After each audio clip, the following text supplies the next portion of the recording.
So, welcome to today's live interactive session. So, till the previous class, we looked into the topic of consolidation. So, we almost completed, covered the consolidation topic starting from our consolidation test to determining the compression indexes and other parameters, and then we moved on to the time rate of consolidation, where we studied the uh, how do you relate actually time to the consolidation, and how much time actually does it take for a soil to consolidate. So we studied all those things, and we also solved a number of problems based upon those topics. In today's lecture, we will be starting the topic of shear strength. So shear strength, is is a very important parameter or a field of study in soil mechanics, where like the basic strength of the soil is actually given by the shear strength. So it is the most important topic in one of the most important, or you can say the most important topic in soil mechanics, based on which all the other like everything is derived. Most of the strength based things are derived. So let us start. So what is actually shear strength? Okay, the shear strength of a soil mass is the internal resistance per unit area that the soil mass can offer to resist failure and sliding along any plane inside it. So say we have a soil mass, and some load is acting on the soil mass. Okay, so due to that load, in order to resist that load, there will be some stresses that will be induced in that soil mass, right? So so uh, the soil will be actually trying to oppose that oncoming load. So that uh, uh, that internal stress that actually generates to resist an external load, okay, so that is actually nothing but the strength of this, right? So that's why we are defining shear strength as the internal resistance per unit area of the soil mass that can offer to resist failure and sliding along a bed. So generally in a soil mass, the failure actually occurs by sliding. So say we have a soil mass, so the two layers in the soil mass actually slide. So due to this sliding, there is a excessive deformation in the soil mass, and that's why we say that the soil has failed. So shearing is the principal phenomenon that is occurring, okay, that occurs when a load actually acts in a soil mass. So due to this shearing, there is a failure. So what is failure? Failure is when there is a excessive deformation in the soil mass, right? So due to this excessive deformation, what happens? Any structure which is constructed over that soil mass, that will obviously collapse, because the soil cannot hold that structure in position because of the excessive deformation that is happening in that soil mass, right? So many researchers actually gave many theories through which we can uh, mathematically relate so that we can mathematically relate to this shear strength of soil. Okay, so how can we actually determine this shear strength of soil mathematically?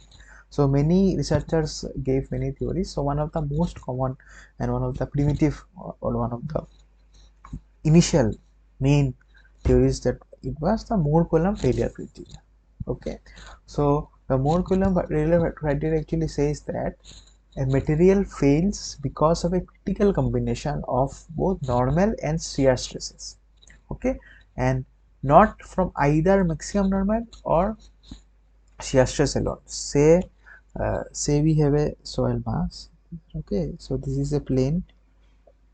So this is a soil mass. Say let us take this plane. Okay, and if I draw this plane, say this here. So there is some normal stress that is acting in this area. Some normal stress is acting, and some shear stress is acting, right? The failure means when the internal, see, whenever a load is acting on the soil, that load can be expressed in terms of the normal and the shear components, right? Now when will this soil mass actually fail?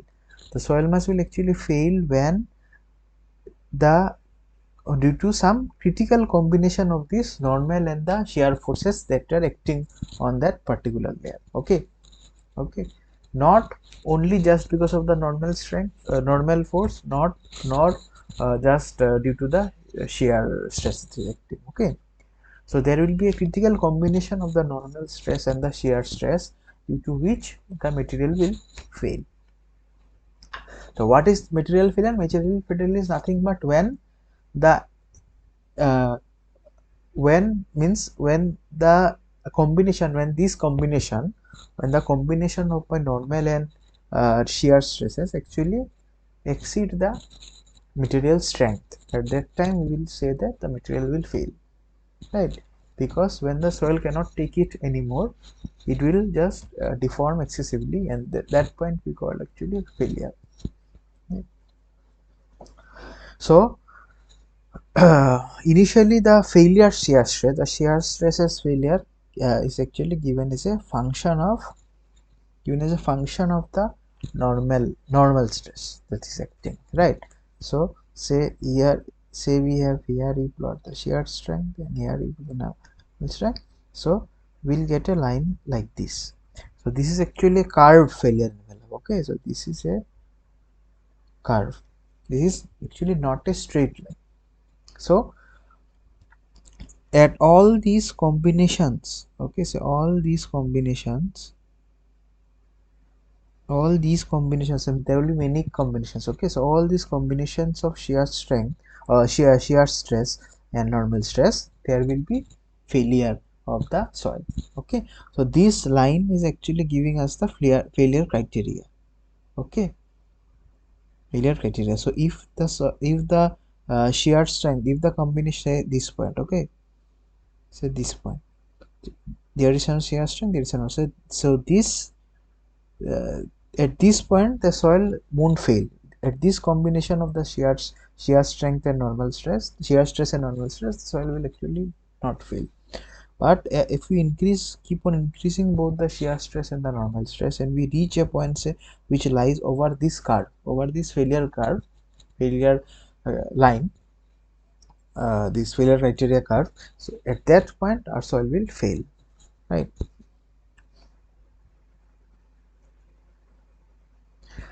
Now that this nonlinear failure criteria, okay, this is nonlinear because the shear stress and the normal stress, they form a curved line, right? So this was actually nonlinear, which was originally given by Moore. So actually then after that what happened? This was modified. This was modified using the Coulomb theory. So what is the Coulomb theory? We all have studied, right? Studied in our school plus 2 level physics. You all have studied, say, there is a plane which is inclined at an angle alpha, there is a sliding block over it, right? All these things we have, there is some normal stress acting on this, there is some normal stress, there is some friction acting, all these things we had studied, right? So using that Coulomb theory, the shear strength of the soil, that is the shear stresses failure, was expressed using this equation, right? So this equation is actually the Moore-Coulomb failure criteria. Okay, so we can see the shear stresses failure is equal to C plus sigma tan phi, right?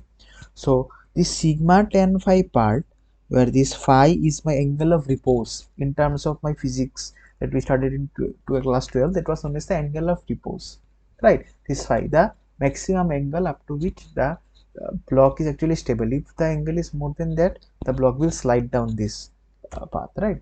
So that is actually known as the angle of repose. So now we call this phi angle as the angle of internal friction. Okay, so this angle of internal friction, this sigma tan phi part actually comes from our Coulomb theory. Okay, and this another part we see here, that is my C part. So C is nothing but the cohesion. Okay, so the shear strength or the shear stress at failure, that's why you see this F written here. That means shear stress at failure. What is the shear stress at failure? It is nothing but my shear strength, right? So the shear stress at failure, that is my shear strength, is given by C plus sigma 10 phi. So this due to the friction between the soil particles, the soil grains, this part comes from the friction, and this part C part comes actually from the cohesion between the soil particles. Okay, so these two parts actually gives us the shear strength or the shear stress at failure. Okay, one is the cohesion part, another is the friction part. Now, so this equation is called the Mohr-Coulomb failure criteria. In terms of effective stress, now we had studied the concept of effective stress in the previous lectures. So what is effective stress? Effective stress is nothing but the total stress minus the pore water pressure. So why is effective stress so important to us? The reason effective stress is so important to us is that effective stress, see, pore water pressure actually cannot take the load. She cannot take the shearing stresses, right? See, pore water stress pressure is something but water, right? So into water, pore water pressure generates, right? With the pore water. So water actually cannot take my shearing stresses, right? Shearing stresses. The shearing stresses are taken only at the grain to grain contact. And what signifies my grain to grain contact? My grain to grain contact is signified by my what? Signified by my effective stress, right? That's why it is very important that when we talk about strength of soil, it is very important that whenever it is possible, it is important that we represent in terms of the effective parameters. Okay, sometimes it's not possible, we'll see when it's not possible. So in most of the cases, we have to try to represent our parameters in terms of the effective parameters. Why effective parameters? Because my pore pressure cannot take the shearing strength, right? So whatever uh, shearing strength or shear strength of the soil, or the shear stress at failure that comes, or that the soil resists, that is only due to the effective stress parameters, correct? Because my pore water cannot take shearing stress. That's why it is very important that we represent these terms in terms of the effective stress parameter. So here we see, that's why we are seeing that this represented in terms of C dash, sigma dash, and 10 phi dash. So C dash, sigma dash, and phi dash are the effective stress parameters. Okay, not the total stress parameters. We will the total stress and the effective stress parameters. These things will be clear just after as we proceed. We will be studying the triaxial test and the different kinds of triaxial tests. So in there, this will be clear. Okay, so C dash for an inorganic silt is actually silt, and also a normally consolidated soil C is actually normally considered clay. Even if it is clay, the question comes out to be 0. We will see that. Okay, in the upcoming slides, we will discuss this. So here we see the Mohr-Coulomb failure criteria here. So this line is actually the defines the Mohr-Coulomb failure criteria. Here we have the shear stress, and in the x-axis we have the effective stress, effective normal stress. In terms of the effective parameters, we are presenting it. So the point and the slope of this line is actually nothing but the effective angle of internal friction. Okay, phi dash. Now the slope of this line, not a slope, sorry, this point A, at this point A, the soil is not, this point A is actually means we can have this state, okay, this stress state, means we can have this uh, tau and sigma values. This point A can exist. This point B can also exist because it lies on the failure criteria, it can exist. But cannot have a stress state that lies on this point C, because obviously we cannot exceed the shear strength of the soil, right? We cannot have a stress state in the soil, we cannot have a stress state in the soil that exceeds our shear strength, right? So we cannot have this state. We can have state A is possible, state B is possible, and but the state C is actually we cannot have this state. We cannot have a stress state that is higher than the just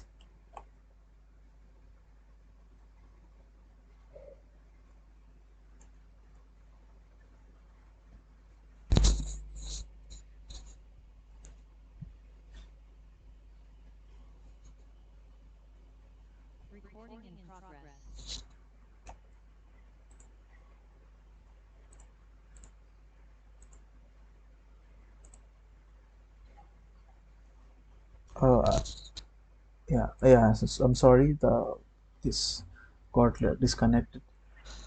Okay, so I was saying that we cannot have this stress state C. Okay, so we can have A state, we can have B state. The C state actually cannot exist because this line, this pillar, right, this line actually defines the boundary, right, the strength of the soil. So above that we cannot have any stress state. The intercept and the line, the intercept of this line is nothing but a cohesion. Okay.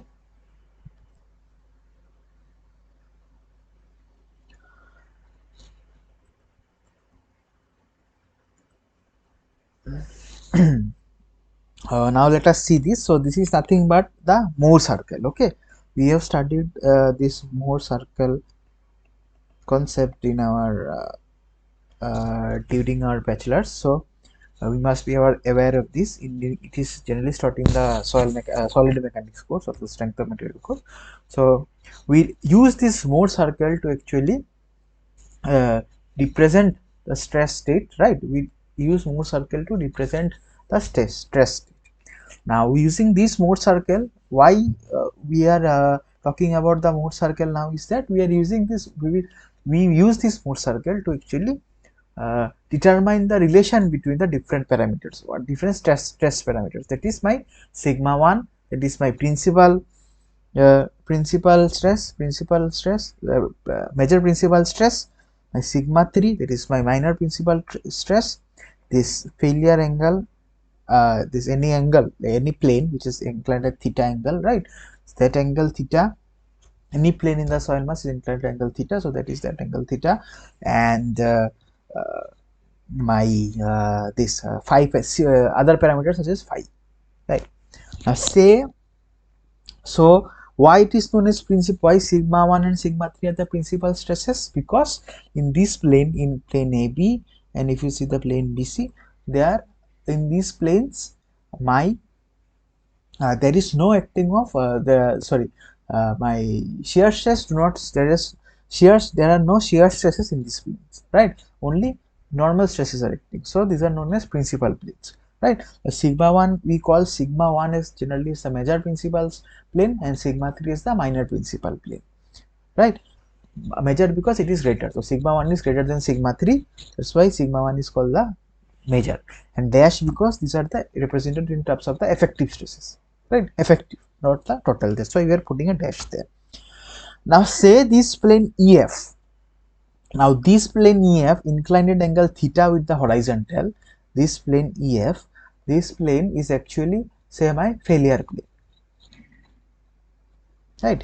So say this is my failure plane, not failure plane, yeah, say that is my failure plane. Now that is the maximum critical, that is the critical combination, and that soil will actually give the maximum shear stresses that is actually acting.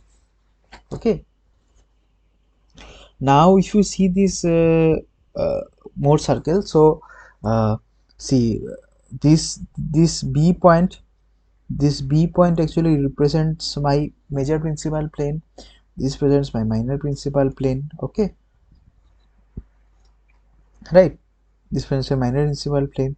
This AD, this point which makes angle twice theta, this point is nothing but it represents this plane, EF plane. Now say this is where this my sorry, so this is the point where my this failure criteria actually makes a tangent, right? So the what is the so we have already seen that this is my equation of my failure criteria, right? So here this will make an intercept C, the inclination of this line will be phi, right? So say we are telling that this plane, this EF plane is my critical plane. Critical plane means in that plane there is a critical combination of my normal stress and shear stress, due to which the soil mass actually fails. Okay, the soil mass actually fails. So this point will obviously lie in this in this line which represents my failure criteria of the soil, right? So that's why it makes this line actually makes a tangent at that point. Okay, so we are saying that this plane is actually my failure plane. Say this plane is my failure plane. That's why we are seeing that this plane is actually this point D point actually represent this plane. So this D point is making a is nothing but our failure criteria is actually making a tangent at this D point. Why? Because my D point is the failure plane. Understood? So my D point is a failure plane. That's why my envelope, that's why my failure envelope, more column failure and failure envelope is making a tangent at this point. Okay. So say we have a different combination of sigma 1 and sigma 3. Okay, say higher value, say we can get a different curve like a different circle like this. Okay, we can get this for higher values of sigma 3 and sigma 6. So the point where this failure envelope actually makes a tangent to the circle, that will also represent a failure plane. So from the center of this circle, if we draw a line and this angle we find out, so this will also represent a failure plane. Okay.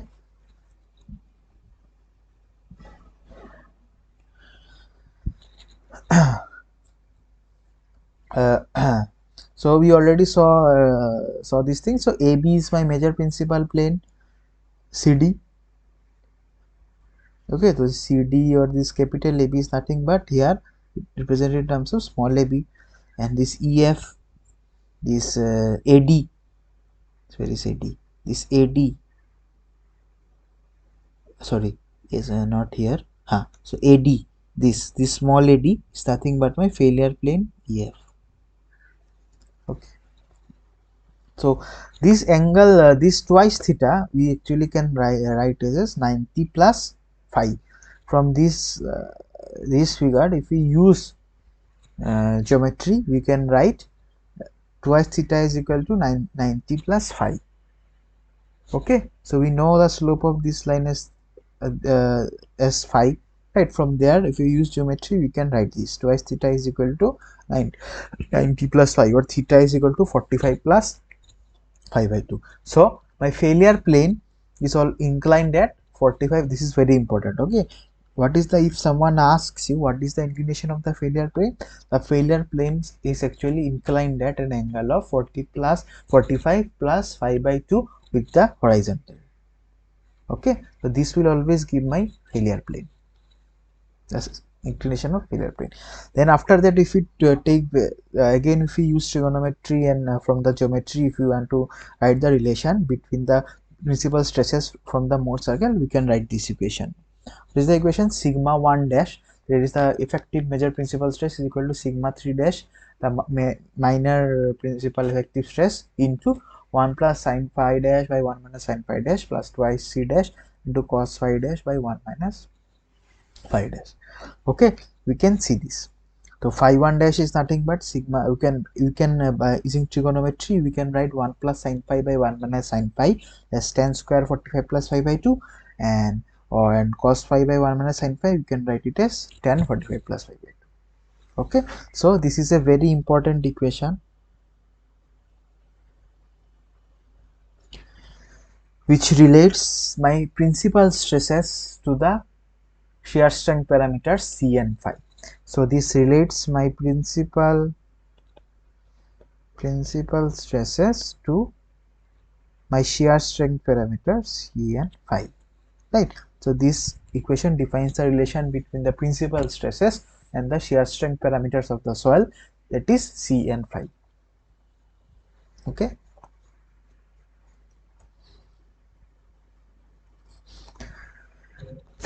Then we come to the direct shear test. Okay, so what is the direct shear test? Now, just now we learned that my mole column failure envelope, okay, mole column failure envelope is nothing but a line, right, straight line, think but a straight line. This is my C, thus this slope is my phi, right?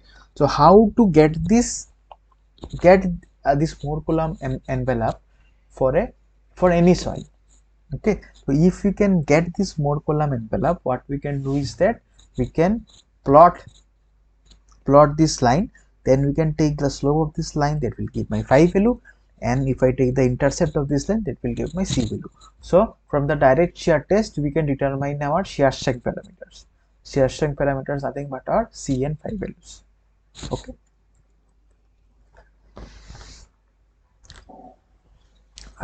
Now, so in the direct shear test, what how is the arrangement? The arrangement is like this, shown here in this figure. So there is one box, so the soil is kept in that box, right? Soil is uh, kept in that box, and the box is actually made up of two parts, upper part and this lower part. And what is done is that this lower this lower part is actually pushed. So when it is pushed, when as that is pushed, the there will be shearing in this layer, in this interface between the upper part and the lower part of this, of that box, right? So using those things we can actually determine our C and phi values. So how it is done? So here we have the soil place, so this part is the soil, okay, and here we have the porous stone, okay, we have the porous stone here, then so that the water is actually drained, okay, the water drains out, and there is no uh, this pore pressures that is actually developed, okay. So we allow the water to drain out, that's why you're using porous stones, okay. And then we have two platens here, loading plates, okay. In this top and bottom there are two plates, and this, and certain amount of normal force is actually applied, okay. So normal force is applied, and what you are doing is that you are sharing it, sharing the bottom box. So I will discuss how it is actually done. Let us first see here whatever it's. So the specimen may be square or circular in plane, okay. This soil specimen may be square specimen, so generally it is a square box, and the size of the specimen is also given as 51 mm into 51 mm into 25 mm, or 102 mm into 102 mm into 25 mm. So these are the general sizes of the specimen sizes, but many sizes are actually available. So we can design a direct shear box according to your requirement, okay. It depends upon your requirement. So generally these are the sizes of the standard direct shear test boxes. So shear force is applied by moving one half of the box relative to other, and this test can be either strain control or stress control. So what will happen is that, so say what will the first, say for a particular normal force, okay, say normal force of 1 kg, okay. So you have some normal force, first there is 1 kg normal force, and what you do is that you apply some, you shear the box, okay, you shear the box, then what will you do, the then what will happen, you will get some value data, right? So you will get here we will get the shearing force, and we will get the shear displacement, we will get some data for some particular. So you write plot this data, you will get this data from the test, right? So if you plot this data, you will get some graph like this. If the soil is say loose sand, and remember loose sand and normally consolidated clays actually behave in the same way. Say the soil is a loose sand, then the graph will be like this. There won't be any defined peak, so it will gradually increase and continue. If the soil is a dense sand or over consolidated clay, the graph will be actually like this. So there will be some peak here, and after the peak it will reduce, okay, it will reduce to some ultimate or residual value, right? So now you get these graphs as we plot the shear force and the shear displacement from your test, you will get these graphs.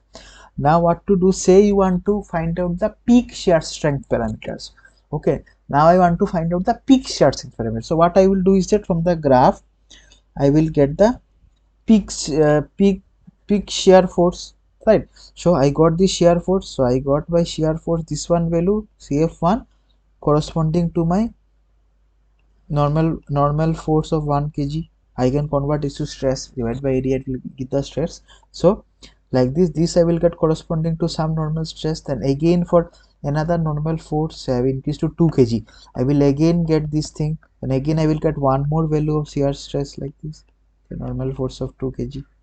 Like this I will get many things. Then what I will do is that I will plot for 1 kg. So here I will convert it to stress. So for this one I will get some here point, then I will get here like this, I will get some point. Then what I will do, I will join these lines. This will actually give my mode column fill at villa. Then what I will do is that I will take the slope of this line. This will give my phi value and this will give my c value. Okay, so again if it is asked to you find the ultimate shear strength parameters, then I have to take instead of this tau, I have to take this tau here. Okay, so like this these things actually change. And one more thing, for loose sand you always generally always take the ultimate, as there is no. Now one more question, why strain control test or what is stress control? So this strain control test or this stress control test, this question comes many times even in structural engineering also. This is a very conceptual question which comes while doing our test, because in structural engineering also you have to do some tests, right? This my this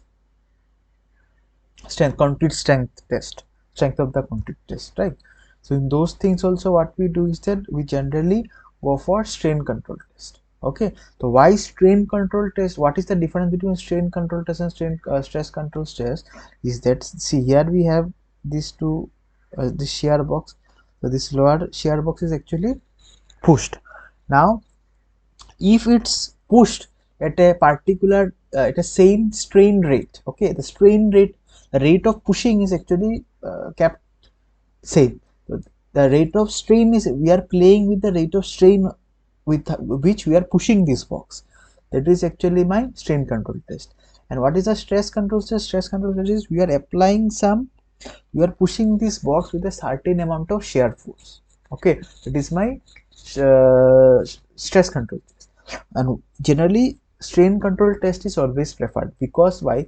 If you want to have this if you want to get this falling part of the curve, that is the curve beyond the peak shear strength, we have to do strain control test. Because as we reach the, after we reach the peak strength and we are doing a stress control test, we cannot actually get the curve, because we cannot proceed the test further. Okay, the sample will actually disintegrate. Okay, we cannot do the test any further. So if we want to get this part of the curve, we have to do strain control test. So generally strain control test is preferred. Okay, because we want to get the ultimate shear strength. Okay, so strain control test is preferred over stress control, stress control test. In strain control test, what you are doing, we are pushing the lower part of the box at a particular shape. We are sharing the soil at a fixed strain rate. So we are fixing the strain rate. Okay, so in the direct shear apparatus, there are some gears and all everything in the apparatus, right? So in the machine, what we do is fix the strain rate of the shearing. Okay, fix that strain rate. So the machine will be sharing that sample in that particular strain rate only. So that's why it is called a strain control test. And that strain control test is always preferred over the stress control test, because we get this, because in stress control test we cannot get this part. Okay, okay, so for if you conduct a test, a direct shear test for a dry sand, we will generally get a curve like this. Okay, we will get a curve like this. The C will be actually coming up to be 0.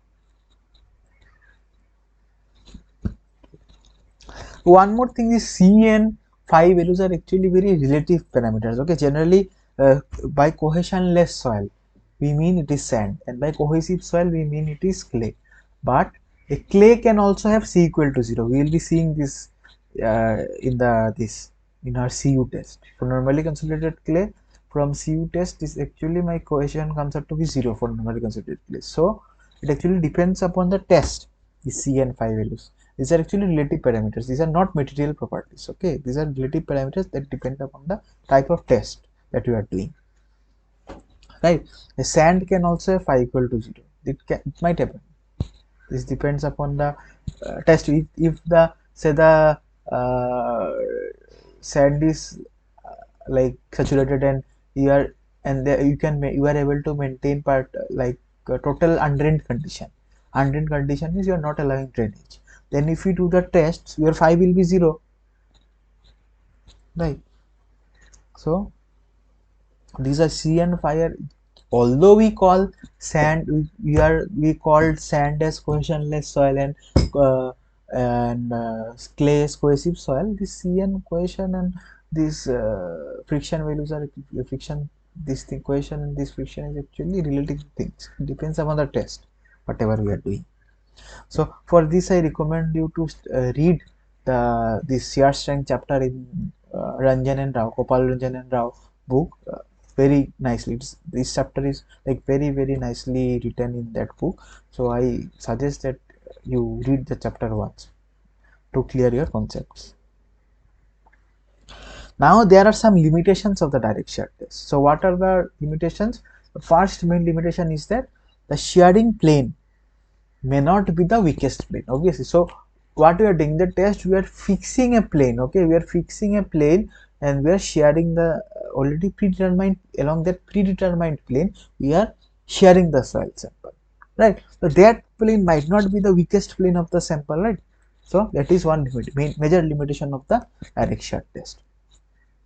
One more limitation is that the shear stress distribution over the shear surface of the specimen is not uniform, right? So what happens when you are sharing, initially say these are the two, so initially what happens is we are sharing this contact area is actually changing, right? So the shear stress distribution is actually not uniform over the specimen. Okay, so this is one more major limitation of the direct shear test. There are many more limitations, like say in direct shear test, what we cannot actually control the drainage. The drainage actually cannot be controlled. There is one more this limitation, and there is one fourth limitation also, that is in direct shear test actually we don't know our principal planes. Our principal planes are not known. Okay, it is only known after the end of the test. In between here we don't know the principal plane of that any stress state. Okay, but in triaxial test you will see we know the principal plane, right, every time. So we come to the one of the most important tests, that is the triaxial shear test. So in a triaxial shear test, so there is a soil sample. The soil sample is actually 76 mm height and the dia is 38 mm. Okay, there is a cylindrical soil sample is used, and first what is done is that the confining pressure, means same pressure everywhere, means a confining all round pressure is actually applied in that soil sample using water. Okay, and then some axial stress is applied, which is known as the deviatoric stress. So this deviator stress actually causes the shear failure. Okay, so there will be some shear failure in the sample due to this deviator. So due to this hydrostatic stress or the confining stress, obviously there won't be any failure, because all round stress, right, all round same stress is active, so there won't be any failure. As soon as we start applying my extra axial stress, it is my deviator stress, my soil will start to shear. Okay, so that will actually cause my shear failure.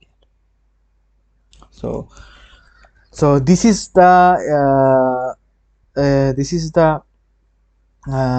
schematic of the triaxial test apparatus.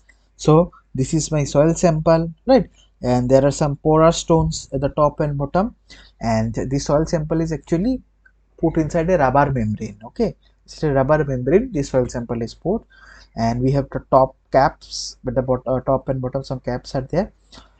We have some O-ring, rubber ring, like a rubber band which is there, which holds the this our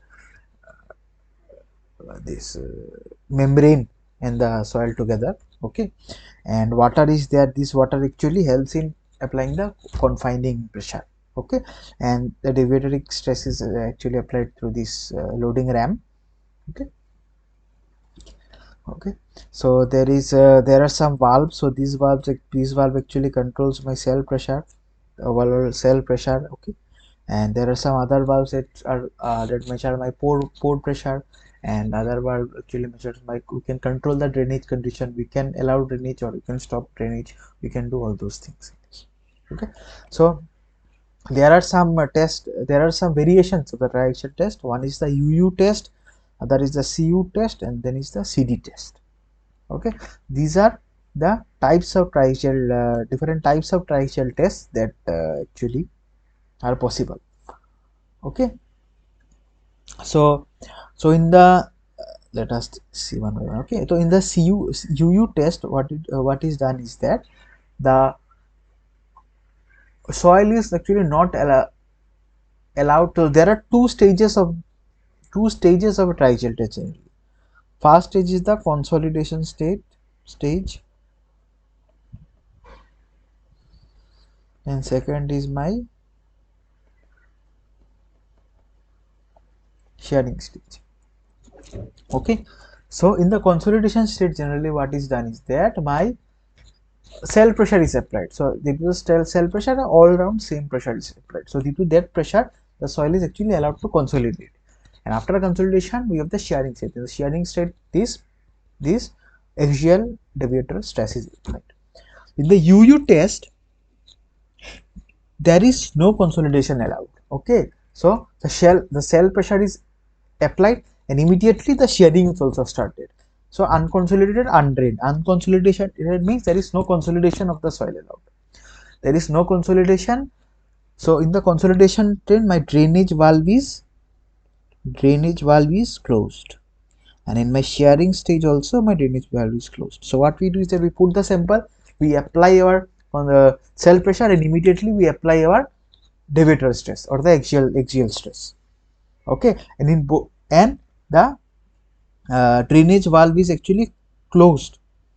Drainage valve is actually closed in both my consolidation stage, means they are actually the same stage only. There are no distinct stages in a U test. So we put the sample, the drain, we don't allow drainage, soil is completely saturated. Okay, no consolidation, because we allow the first the soil should be safe. We should first make the soil completely saturated, right? There, see, I won't go into depth. So there are some techniques using which we have to first saturate the sample actually. So the soil is saturated, then what happens after the soil saturation is complete? See, remember that in the UU test, my drainage valve is always closed. The closing of drainage valve means that the water is not allowed to come out. If water is not allowed to come out, there won't be any consolidation, right? If there is no consolidation, there won't be any volume change also. So in this test, UU test, there is no, the soil is saturated, completely saturated, there is no consolidation allowed, and there is no drainage allowed. So as soon as we apply the cell pressure, immediately we start applying our axial stress. Okay, this is the UU test. So in for UU test, if we draw the Moore circles, okay, so first say we fix the cell pressure to 1 kg per centimeter square. We fix the cell pressure to 1 kg per centimeter square, and we do the test. We apply some vertical load and we do the test. Then at some vertical stress and at some deviatoric stress, the soil will fail, right? Then again we increase the cell pressure, say 2 kg per centimeter square, and again we do the test at another deviatoric stress. My cell will so what we are doing is that, so this is the first stage. In the first stage,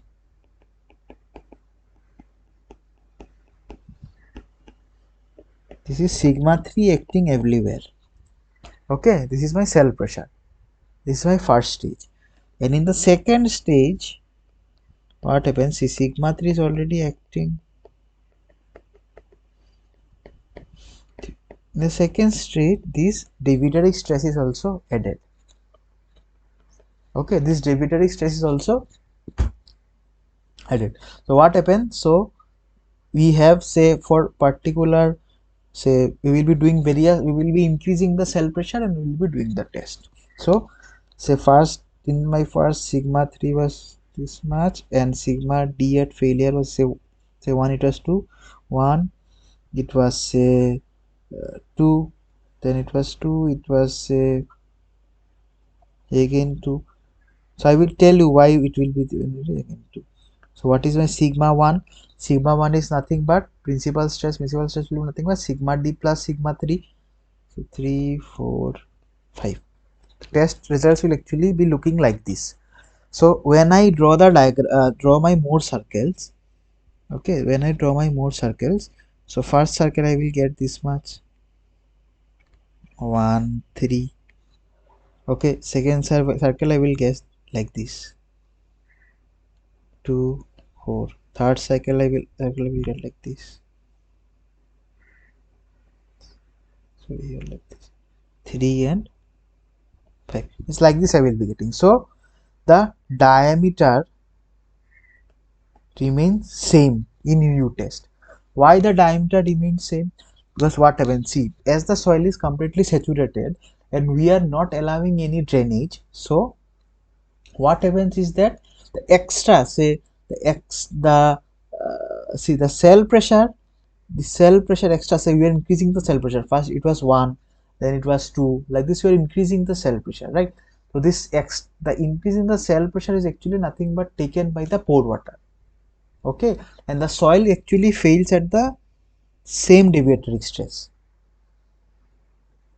Okay, the soil will always fail at the same deviatory stress.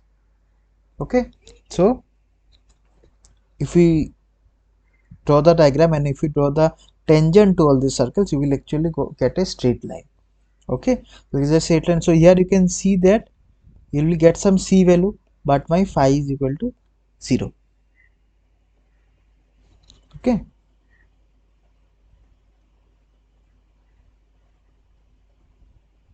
so my deviatoric stress will always be the same because the load which, because the this my, see, you can imagine like this, whatever extra load we are applying, it is only taken by the pore water, right? As we are not allowing drainage, the interaction between the soil particle is not changing. The soil to grain interaction, the grain to the stress that is transferred between the grain to grain, that is not changing, because whatever extra load you are applying, that is taken by the pore water only. If we would have allowed, if we would have allowed the drainage, if we would have allowed the drainage of water, then if you would have allowed the drainage of water, then the interaction between the grain to grain of the soil would have changed, and due to that what would have happened, my as the pore water would have expelled out, the effective the grain to grain, these things would have increased, right? The stresses would have been transferred to the grain to grain contact, so we would have seen a change in the deviatoric stress. But here what is happening is that we are not allowing any drainage. So due to this deviatoric stress actually remains same, because the extra because there is no changing strength, because the interaction between the grain to grain remains same. Okay, so this will actually give a straight line. The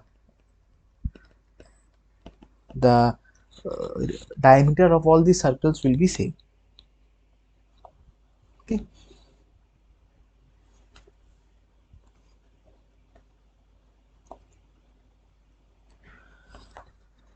next we have the CU test. So in CU test, consolidated 100 means in the first stage, first what we will do is we will saturate the soil sample, then we will apply the apply some particular sigma 3 or the cell pressure.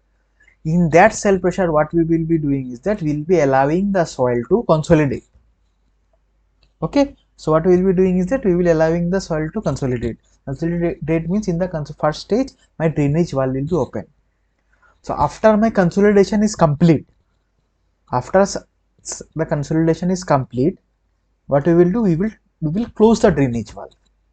After closing the drainage wall, what we will do, we will apply the axial stress or the diametric stress. Okay, so here for different sigma 3s you will be getting different, so say from here you will get say 2, when this is 3 you will get say 7, like this we will be getting some values. Okay, so from there you can find a 3, 8 like this. Now if I plot the circles, okay, you will get some circles like this. Okay, you will get some circles like this. Let me just edit it. Now if my soil is normally consolidated, okay, now if my soil is normally consolidated clay, then it is seen that the envelope, this failure envelope actually passes through the origin. That is, my C actually comes out as 0. Okay, the C actually comes out as 0. Okay, now also one more thing, we can get two types of parameters here. One is my total and one is my effective. Okay, so say we are testing for a normally consolidated clay. Okay,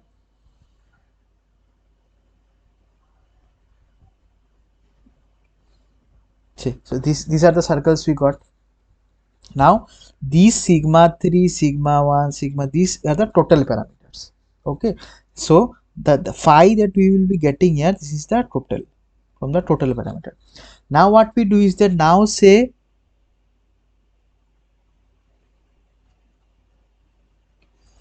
I will draw with some other ink.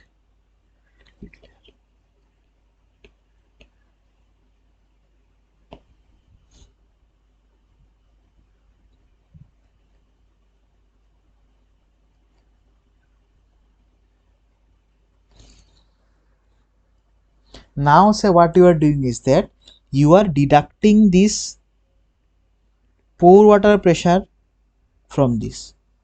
Okay, you are deducting the pore water pressure. So if we deduct the pore water pressure and then we draw the more circle, that will give my effective effective stresses.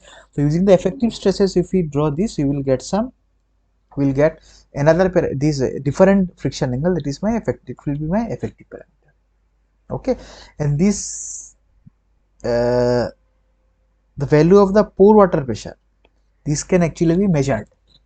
Okay, so we can get the both the total stress envelope, this is my total stress envelope, and also this is my total stress envelope, and this is my effective stress envelope. So we can get both the effective stress envelope and my total stress envelope.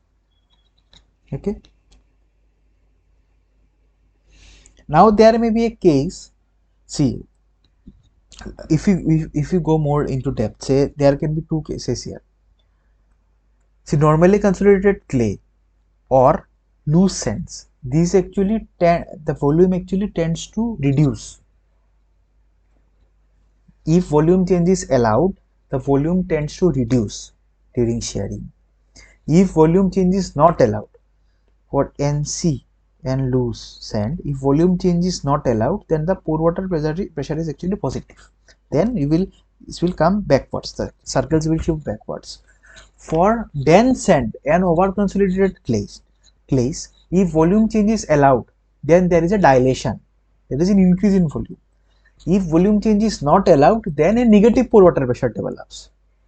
Okay, but due to this negative pore water pressure, what will happen? The effective circles will actually shift in this direction. Okay, shift in this direction. Okay, these are the two possible things that might happen. Okay,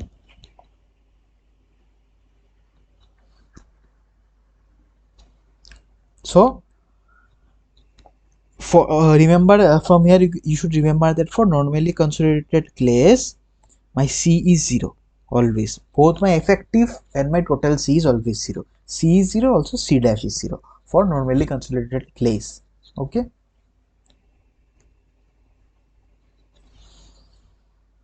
Now if I go to CD test means first stage, first what we will do, we will similarly first we will saturate the sample, then we will be allowing the cell pressure and allowing my soil to consolidate.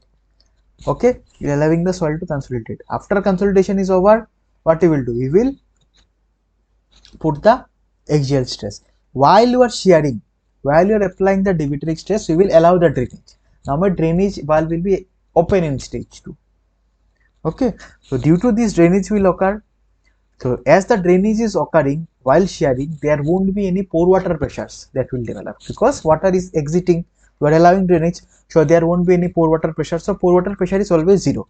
So whatever value you get here will always be my effective. Okay, because my pore water pressure is 0, so it will always give my effective. And also one more thing, this this cohesion will be 0 for what? Normally consolidated clays. Okay, for normally consolidated soil, this CCD will be C dash CD will be 0. Okay, so 3 steps UU, CU and CD test.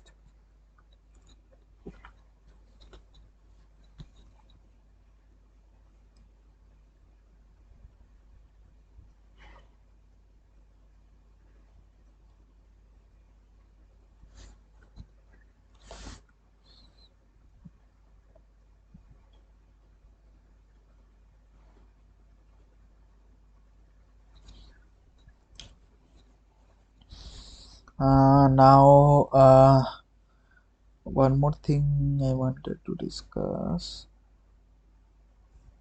Yeah, so one more thing I want to discuss is about this my UCS test, unconfined compression test. So in unconfined compression test, what is done is that we are just applying, you are taking a soil sample, we are taking a soil sample, we are keeping the soil sample under the machine, just applying a vertical load, vertical stress. Okay, there is no confinement. Okay, there is no confinement. This is nothing but a UCS test. In UCS test there is no confinement. So what is my sigma 1? My sigma 1 is equal to a deviatoric stress, and what is my sigma 3? Sigma 3 is actually equal to 0, right? So if I recall my recall this equation,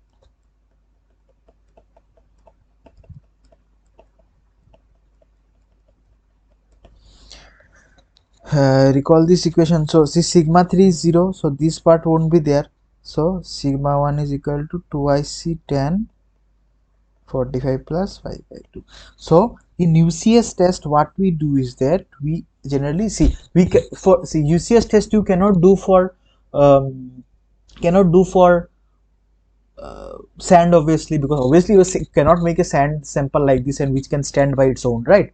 So it should be clay, right? So what we do is that we assume this phi is equal to 0 for pure clay. So we assume this phi is equal to 0. So this sigma 1 actually comes out to as twice c.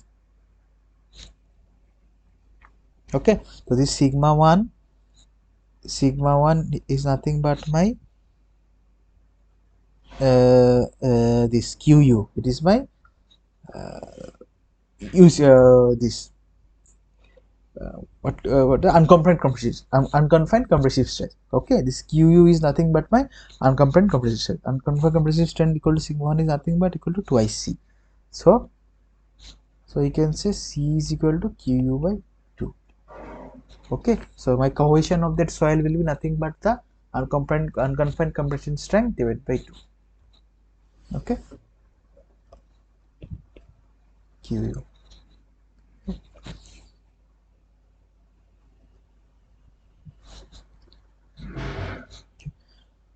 Okay, just a second. Yeah. uh, there is a confined stress only increasing. Direct no, no. derivative you This one, na? yes this derivative stress kept constant. Means you will see that the soil is failing at the same derivative stress. Okay, Okay, so say first you are fixing this sigma 3 as 1. Okay, then what we do is start applying say for this sigma d. So first say point 0.1, point 0.2, point 0.3, like this you are constantly you are increasing a sigma 3. Then you will see that at sigma 2 only this soil sample is failing. When sigma d is equal to 2, the soil sample is failing. okay, Okay, so again if we increase the sigma 3, then again you start applying this sigma d. Then again we start apply, again you will see that it's filling at the same point. okay, yes, Okay.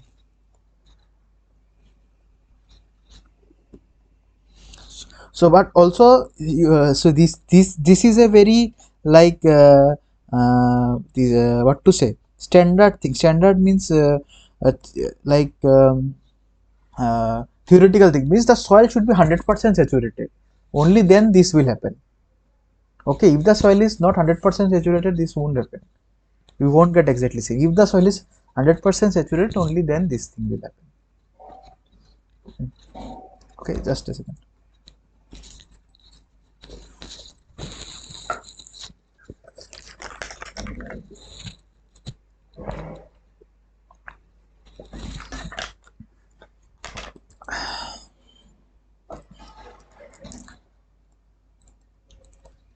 This is at failure.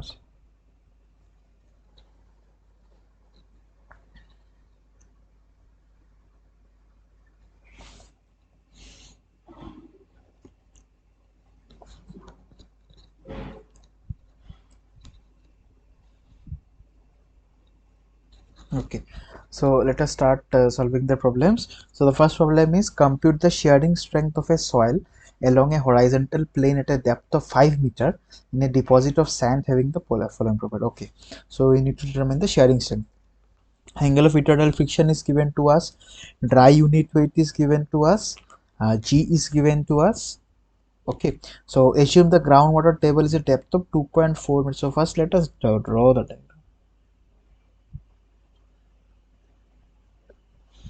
So this depth is 5 meter. Angle of phi is 38 degrees, right? So groundwater table is here somewhere. 0.4 meter. Okay. Change in charge. Okay. Okay. So this is very simple, similar to our uh, this whatever we have done before. Just we need to calculate the effective stresses in the beginning. So let us calculate the effective stress first here at this level. So what will be the effective stress? It will be 2.4 into dry unit weight, means 2.4 into 17.06, right? 2.4 into 17.06, then this much, 5 minus 2.4 is 2.6. 2.6 into the submerged unit. What submerged unit is? Let us find out. 7.06. Okay, this is 7. Submerged unit weight. Okay, Submerged unit weight.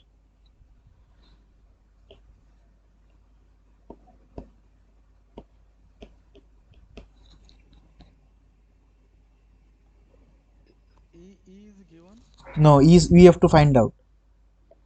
Dry is given, right? From there, E you have to find out.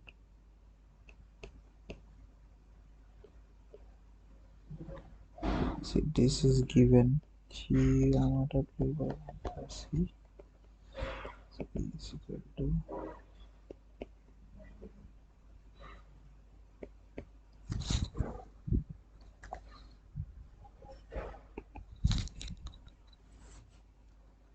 You have to find out.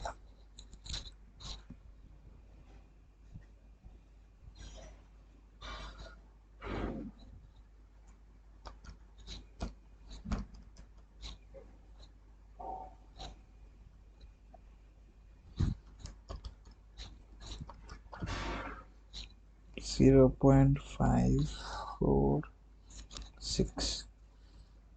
So 2.69 minus 1 by 1 plus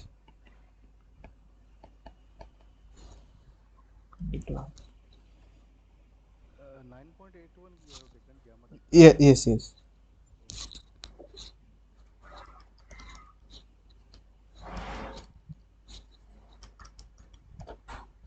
10.72 it should come.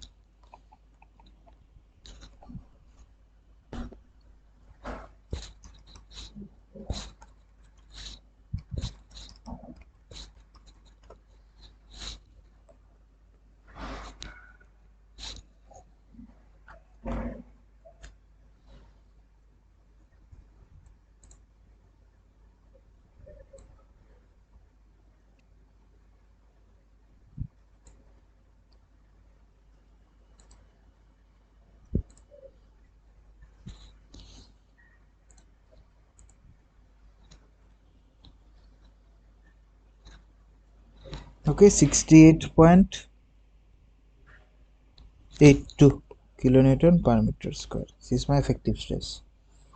Okay, so what is my shear strength? Okay, so it is shear strength is C plus sigma tan phi, right? So this C is actually 0 for sand. We can consider it as 0. Nothing but 2 tan 38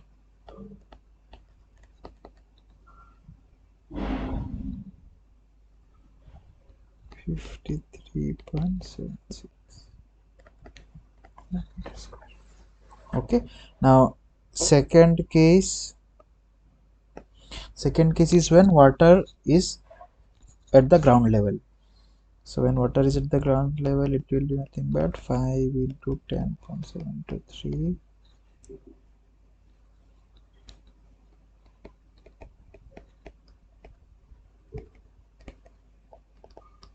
nothing but 53.6, 5 into 10 5,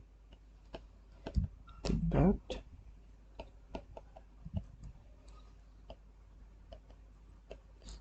So due to the submergence, actually my shear strength of the soil is reducing. Initially it was 53. When it was completely submerged, it became 41.8. Okay.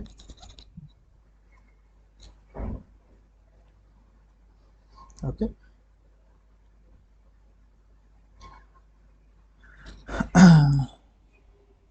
Okay, let us go to the next problem. A given saturated clay is known to have effective strength parameters. Okay, a sample of this clay was brought to failure quickly so that no dissipation of pore water could occur at failure. It was known that major principles everything is given. Okay, so undrained conditions, no pore water dissipation is occurring at failure, but all the parameters are given. Major principal effective stress at this one is given, minor principal effective stress is given, pore water pressure is given. Estimate the values of major principal stress and minor principal stress at failure. Okay, what was the effective normal stress on the failure point? Okay.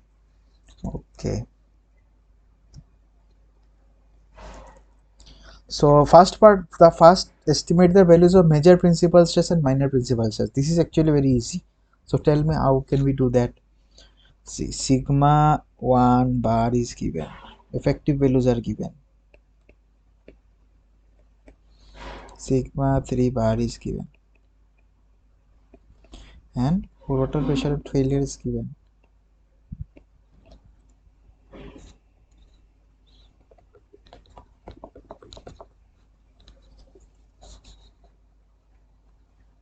Right. So we need to find the total parameters. The total will be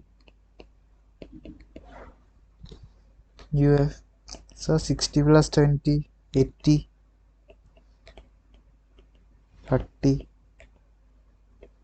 Right. So this is the major principal stress, this is the minor principal stress at failure.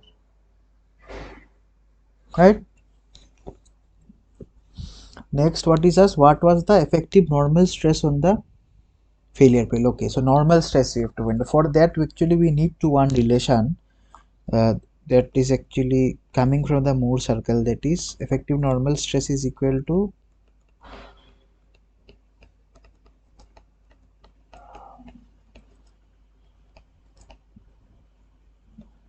okay, so this is the relation that we need to use to find out the normal stress. So this relation is derived from the Moore circle, nothing else. Basic Moore circle. This is derived. So uh, can you tell me what is theta c here? It is the angle of the failure plane. My phi is given to me, right? This phi is given. So 2 times theta, what? 2 times theta, uh, this Yeah. What is twice theta is equal to, phi. no, twice theta is equal to No. 90 plus 5. 90 plus Uh, 5. uh, right. So theta will be 40 plus 5 by 2. So 45 plus 28 by 2. 28 by 2 in what 59 degrees. Okay. So just by putting, so what is sigma 1 bar effective principal effective stress given, it is given right, 60 plus 10 by 2 plus 60 minus 10 by 2.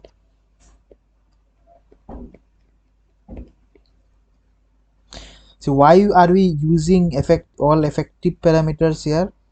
Because this phi is also given in terms of effective, right? So we are using from that effective phi determine this theta. That's why you are using these all effective parameters here. So if you do this, it will come out as 23.26 Pa. So this is the effective normal stress on the failure plate.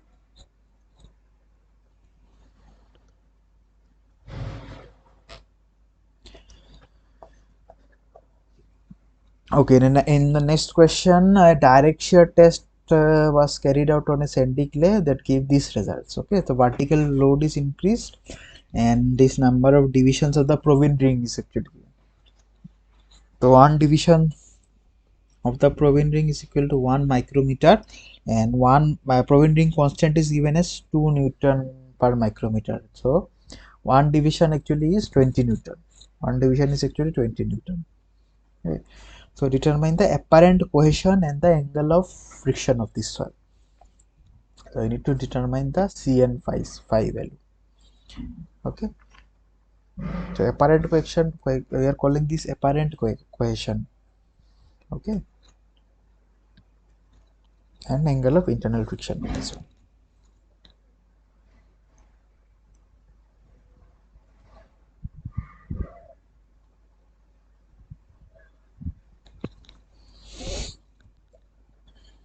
So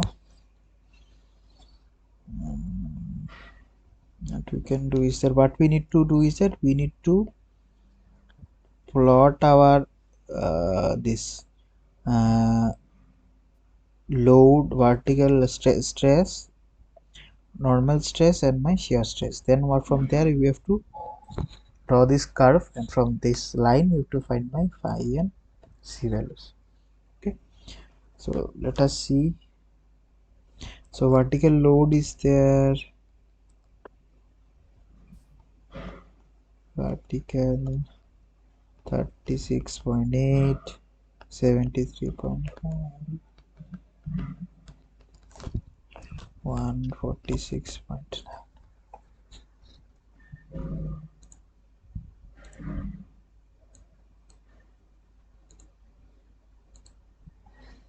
Okay,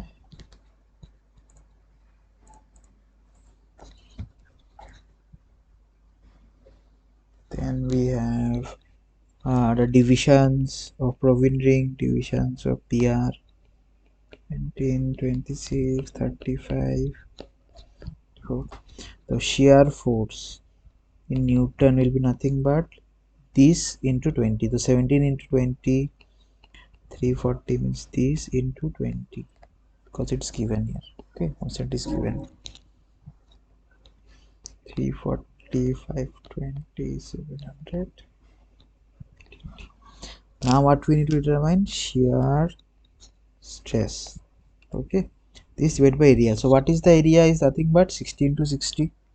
Area of the shear was, so 340 divided by 16 to 60 is equal to 0.094 Newton per mm square. So similarly, all we find out 1440.194, 0.244. Okay, and last we have the normal stress. That is this vertical load. Vertical load, it is in kg, right? So it would convert it to Newton.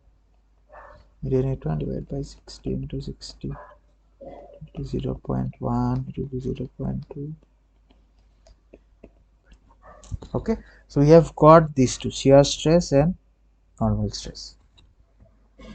So in this way actually we get, like, gave this problem because just to understand how we get the results from the direct shear test. Okay, so in this pattern we get the results of the shear this test, and then we get the normal stress and the shear stress values. Okay, then what we do is that, what we can do is we can plot this. So if we plot this, we plot these points and we draw the graph, and from there actually we'll get phi as 26.3 and C as 44.6 kp. Okay, so you can do this in Excel and check once whether this is correct.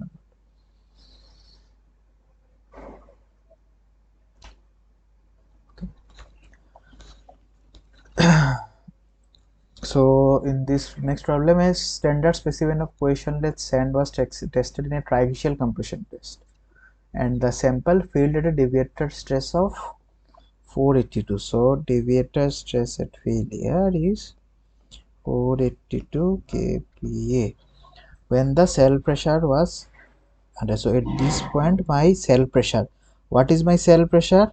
Is nothing but my sigma 3 minor principal stress, 100 kPa under drained condition. Okay, under drained means these are all my effective values. Okay, this I can write as effective because it is drained. Find the effective angle of shearing resistance of the sand. We need to find phi dash. What would be the deviator stress and the major principal stress at failure for another identical specimen of sand if it is tested under a cell pressure of 200 kPa? Okay, okay. So let us solve the first part first. Okay, we need to determine this phi dash value. So what is my sigma 1 dash? What will be the sigma 1 dash?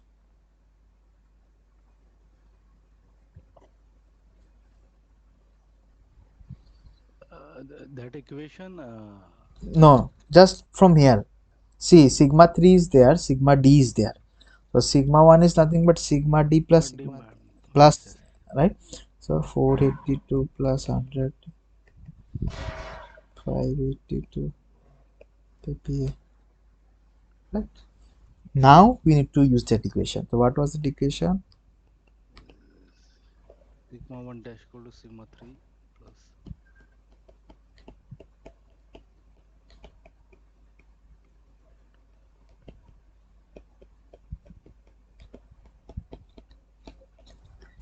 Okay, so as this we are told in the soil question that the sample is questionless, so we can take this c is equal to 0. So we have 582 is equal to 100 10 square 55 plus 5 dash 5 2. So please find out 5 dash from here. Please tell me the value. What value is coming?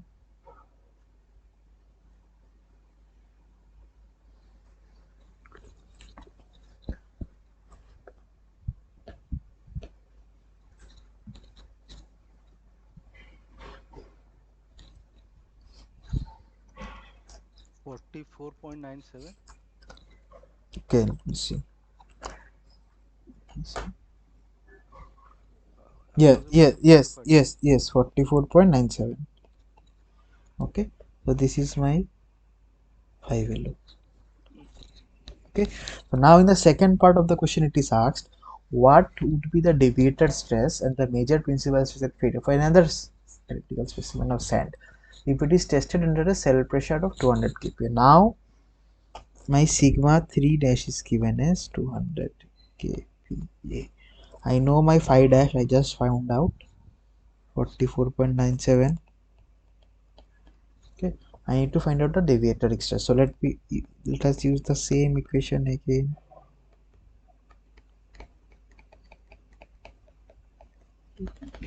So 200, so sorry, cell pressure, right? Yeah, so we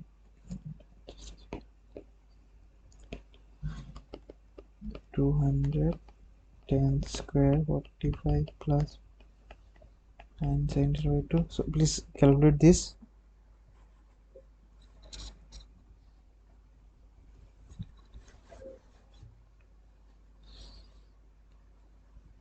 Will be 1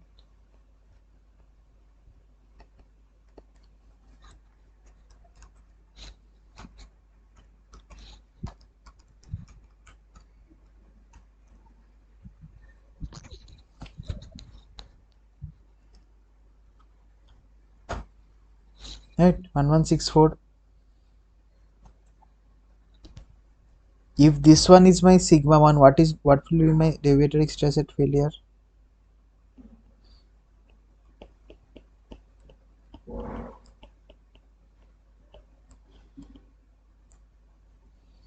Minus 200.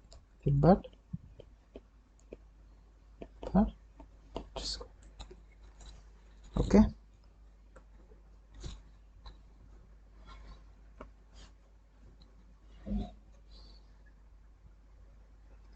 clear.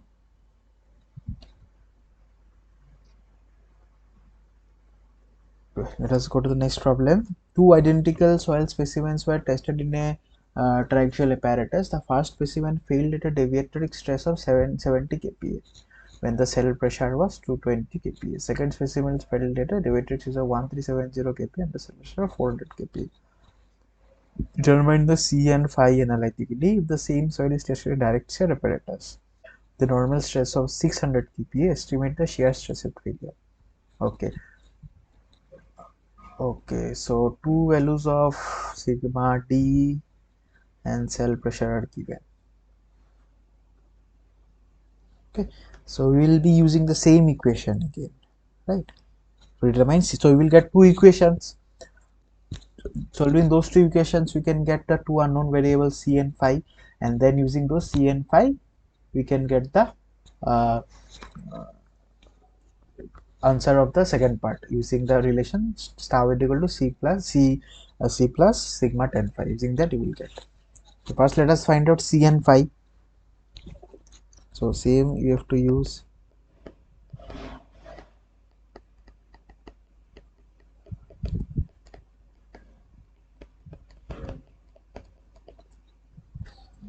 So first one will be sigma deviated stress 770. This will be 770 plus 200 200.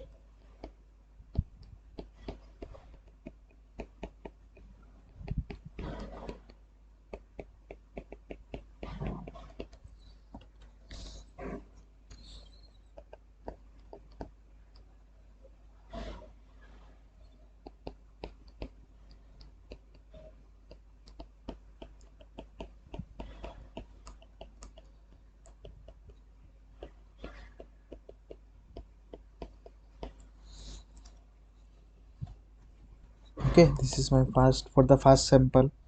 For the second sample, similarly we can write see sigma 1 will be 1370 plus 440, means 1770.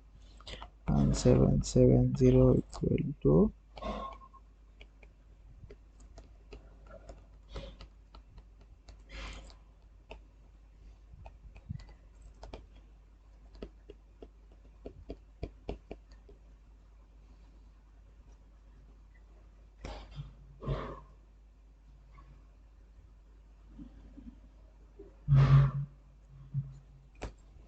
right? So can we solve these two equations, equation 1 and equation 2? So let us subtract 1 from equation 2, 2 minus equation 1. So it will give me 7, 170 minus 170, 800 equal to 200 10 square.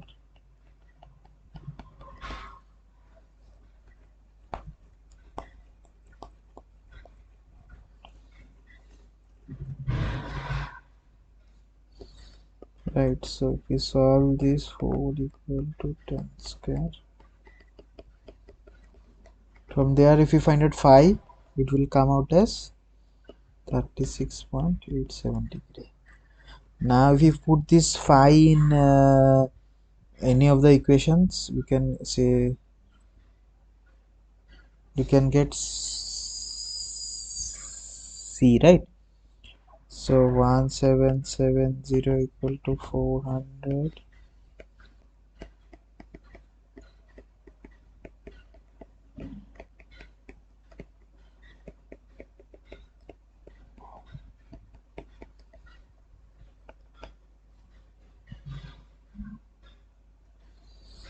So from here we can find out 1770 minus 400 into 10 45 plus 7 by 2, sorry, 6.87 by 2 square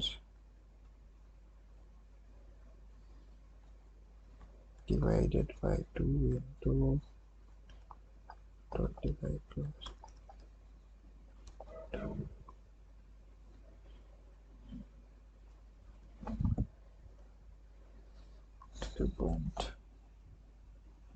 42 point, C will come as 42.5 per meter square. Okay, so we solved these two equations and found this as my C and phi.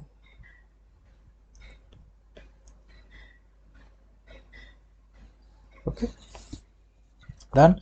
So now let us see what was the second part. Second part was if the same soil is tested in a direct shear apparatus with a normal stress of this much, estimate the shear. So normal stress is given, we already determined C and phi, so we can easily find out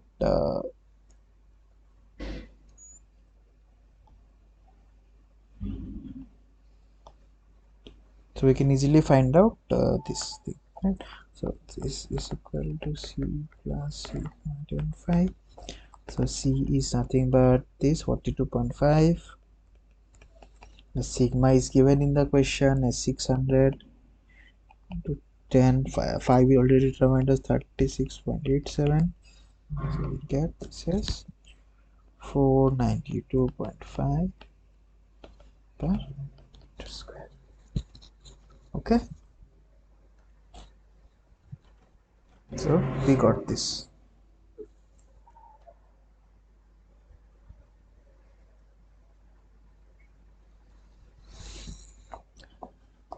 Okay, a CD triaxial test was conducted on a normally consolidated clay, yielding the following data. Minor principal stress is 250, David stress is much.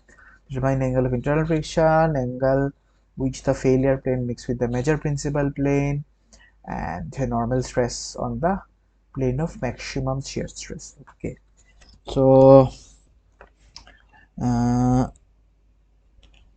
minor principal stress is given, means sigma 3 is given as 250 kPa and sigma t is given as 275. Okay, sigma 3 is given and sigma d is given. Now first we need to determine the angle of internal friction.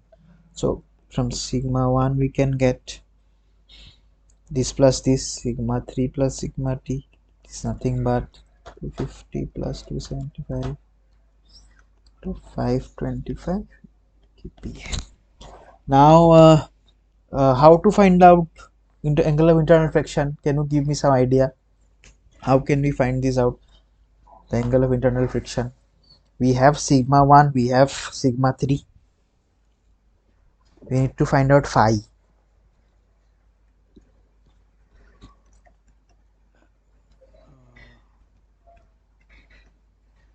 What okay. what will be the cohesion value? C value. Yielding the following data minor properties. Please look at the question properly. Hint about the cohesion value is given in the question.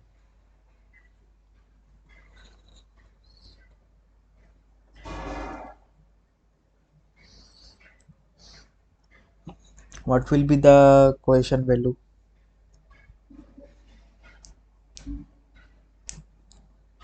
Not unable to tell.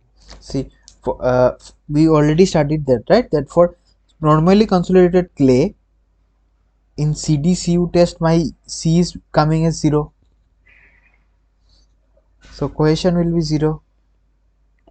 C is 0. So let us go back a little bit.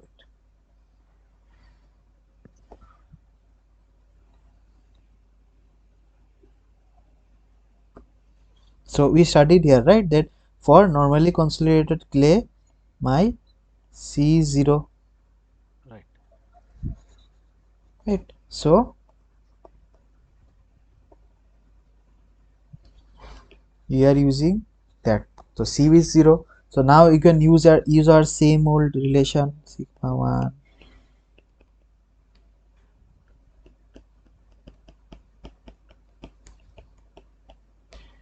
So I see 10, this one, so this one will be 0. So just we have this part.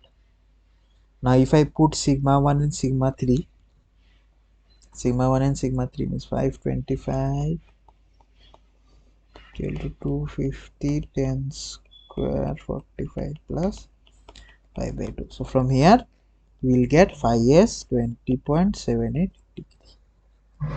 Okay, so we determined the angle of interaction. The next is angle which the failure plane makes with the major principal plane. So this one also you know already. What is the value of that angle? Theta. 40 plus 5 by 2. 45 plus 20.78 by 2. 0.39 degree. Now third is normal stress on the failure plane. Okay, we need to find out the normal stress. So this relation we already used before. Normal stress given by sigma 1 plus sigma 3 by 2 plus I through cos plus theta. So sigma 1 I know, 525 plus 250 by 2 plus 25 minus 250 by 2 cos 2 into 55.39. Right. So please find this out. Let's see how much it comes.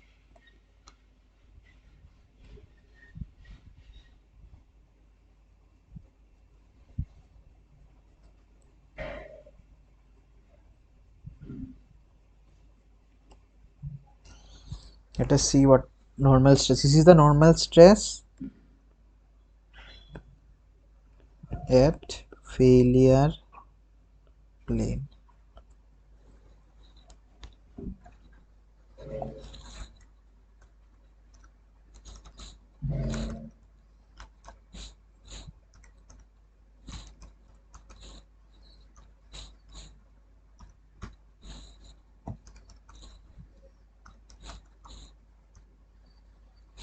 So it is 338, right, 0.72. So if now if it is asked to us to find out the shear stress at failure plane, just a second, I'll add one more page.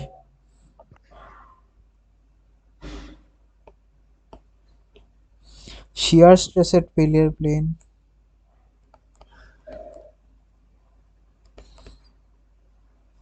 will be sigma failure equal to sigma 1 minus sigma 3 by 2 sine twice theta. It will give us as come out as 128.54. Okay, Okay, so see, this is the, say this is my failure envelope. So like this somehow, this is my, so this is my failure plane. Okay, so this will be my failure plane, correct? So this is twice theta. Okay, now can you tell me, see here you, so in this point, this is my sigma n, this one sigma n, and this is my tau f. Okay, write sigma n failure and failure. Okay, so these values we determined just now. This is 128 and that is 338. Now these are the values of the shear stress and normal stress at the failure plane. Okay, now is this plane the plane of the maximum shear stress? If I ask you, what will be your answer? Is this plane the plane of maximum shear stress? Yes. No, this plane is not the plane of maximum shear stress. This plane is a plane where the failure is occurring, and in that plane there is, we are getting some critical combination of the shear stress and my normal stress. Okay, okay. So we studied in the first in today's first slide, we studied that the failure does not occur where like the failure is not dependent only on exclusively on the shear stress or exclusively on the normal stress. It is dependent on a combination of the both. So see, if this is a Mohr circle, okay, the maximum shear stress is what? This is the maximum shear stress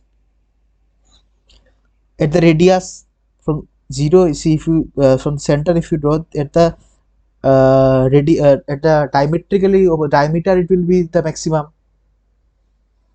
right? So this is the z max, and what is the normal, maximum normal? This is sigma 1. This is the maximum plane of the maximum normal, normal stress. This is the plane of my, this vertical plane is the plane of my maximum normal, maximum shear stress. Okay, so at none of these planes my failure is occurring. My failure is occurring at a different plane here, where there is a critical combination of this normal and the shear stress. And the shear stresses failure is not the maximum shear stress. The maximum shear stress actually here, and my shear stress at failure is actually value lesser than that. So if I find out the maximum value of the shear strength is nothing but the radius of the Mohr circle, nothing but sigma 1 minus sigma 3 by 2, which will come out as 387.5 parameter square. So you can see that 387 is much lesser than 128, right? So the plane of failure is not the, always remember, I will write it down, the plane of failure is not the plane of maximum shear stress. Okay, the plane of failure is not the plane of the maximum shear stress. Okay,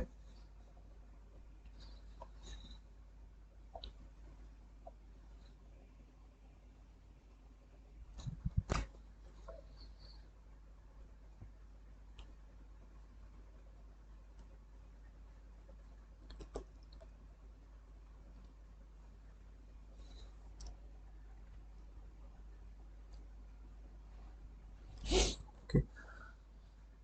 So let us go to the next problem. A CU triaxial test was conducted on a soil sample with a cell pressure of 100 kPa. The deviator stress at failure was observed to be 60 kPa. The soil is known to have C and phi values are given. C is equal to 0, phi is equal to 30 degrees, and undrained C is 0 degree, and undrained phi is 13.3 degrees. Okay. So some effective values are given and some actually total values are given, total stress. Some effective parameters are given and total. So in CU test we already saw that we can get we can get both the effective stress parameters and also the total stress parameters. So here both my total stress parameters are given and my effective stress parameters are given. Okay. So we need to find out the pore pressure at failure. So first, see the cell pressure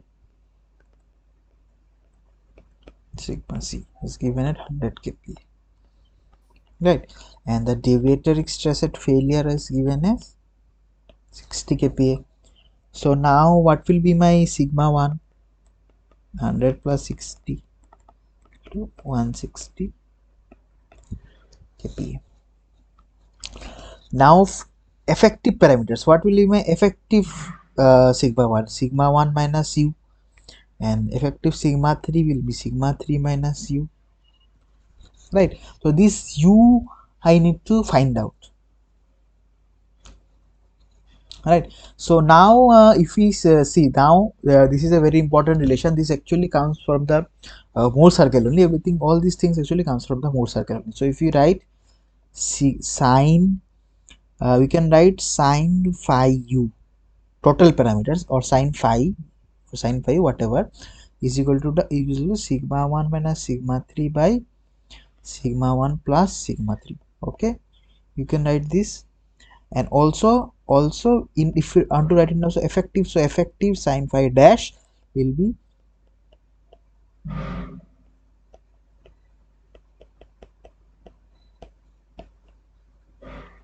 okay,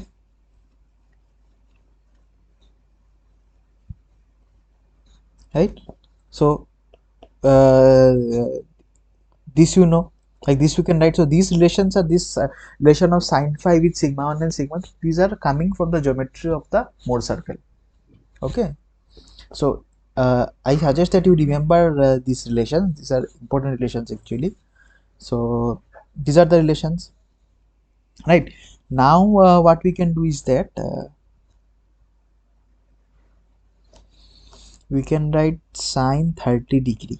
What is sine, what is 30 degree? 30 degree is the effective. From, we are using this sigma 1 dash minus sigma 3 dash, means, see, what is sigma 1 dash? Sigma 1 minus u minus sigma 3 dash. Sigma 3 dash is this one.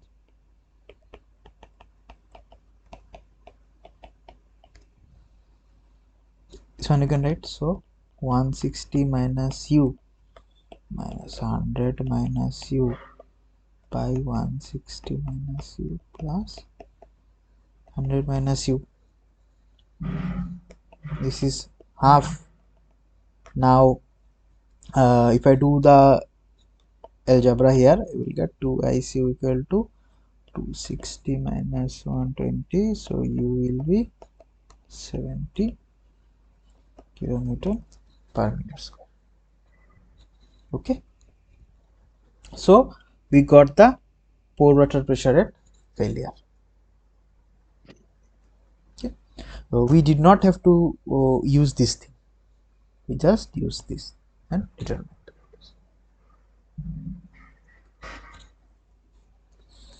Just a second, just I will check one thing. Yeah, so this relation that we use now, that is actually coming from our basic equation of the Mohr circle that we were using all the while. Sigma 3, this equation, plus twice c the same. So c is 0, so this part won't be there. So sigma 1 by sigma 3 you can write 10 square 45 plus 5 by 2.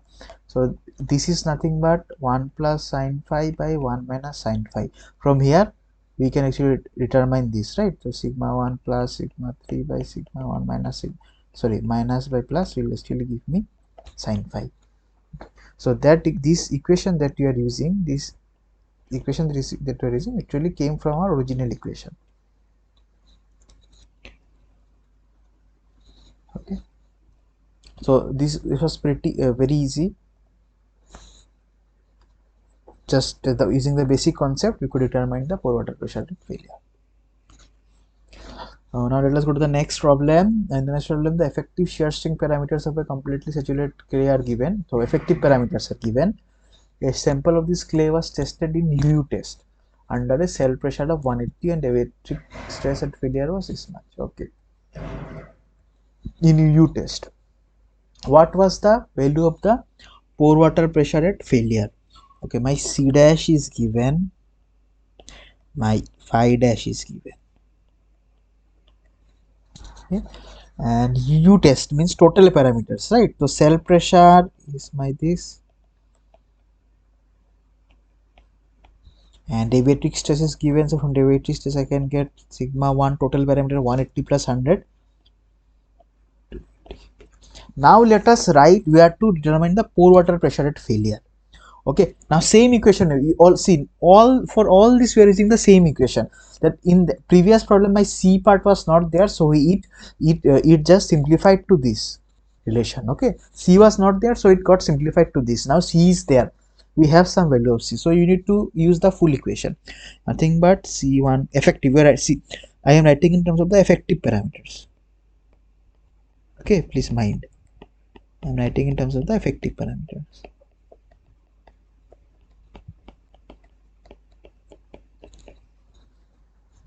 Okay, now phi 1 dash will be nothing but 280 minus the 4 water pressure. So only phi 3 sigma 3 will be 180 minus the 4 water pressure. 10 square 45 plus 28 by 2, it's given, plus 2 into 20, 10, it's given to us.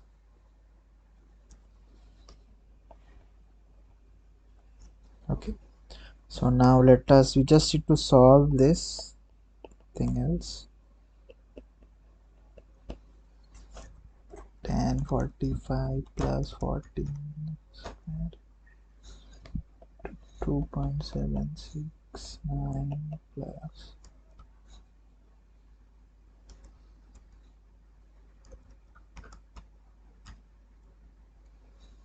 6. Okay,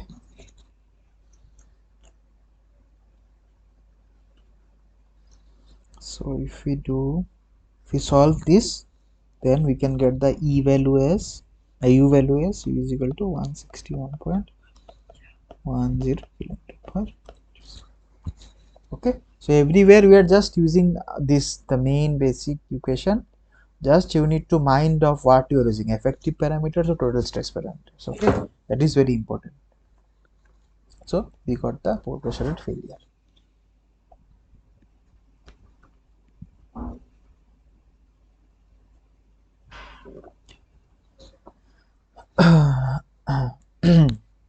So next problem, the results obtained from a series of CU tests on a soil gave the following results. CU test. Okay, so CU is equal to 0, and this total stress and effective stress parameters both are given to us. If the sample of the soil was tested in CU cell pressure of 180, determine the deviatic stress at failure. So if we want to determine the deviatic stress at failure, what we need to do, we need to determine the sigma 1 value. Okay, so let us first determine the sigma 1 value. So for first of all, what we will do, we will use the total parameters. Okay, solving the first part, sigma 1 is equal to sigma 3, same.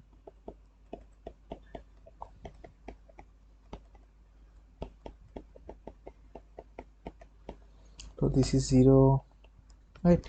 The sigma 1 will be, cell pressure is 180 into 10 square, total means 17 by 2. So sigma 1 will be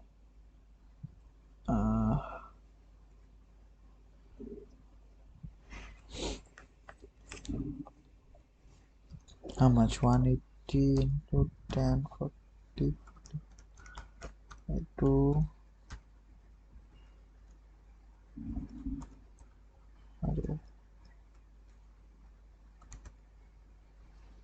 328.74. So deviatic is sigma 1 minus sigma 3 minus 180, 148.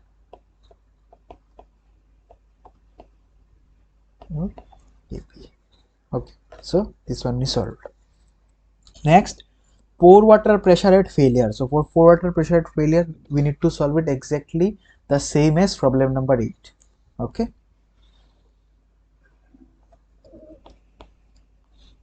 so sigma 1 minus effective, in terms of effective I am writing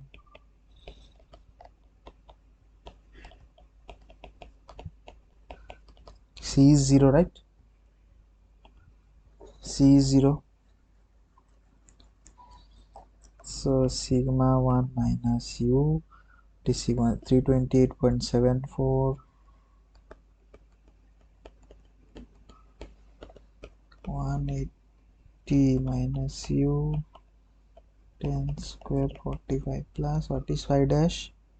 This side is 34. 34, right? If you solve this, you will come out as 121.37. Okay, so this also done. Now major principal effective stress at failure. So what will be the major principal effective stress at failure? Sigma 1 dash is equal to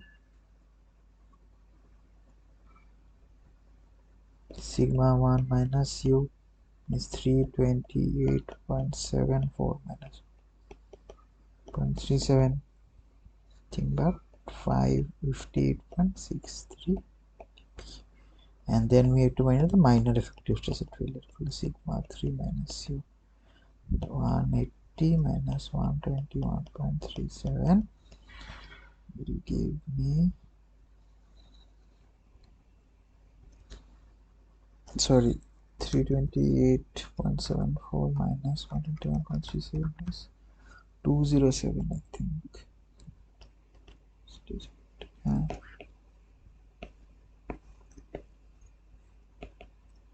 207.37 kPa, and this is 58.63 kPa. So we solved all these things just using my basic main equation. Okay,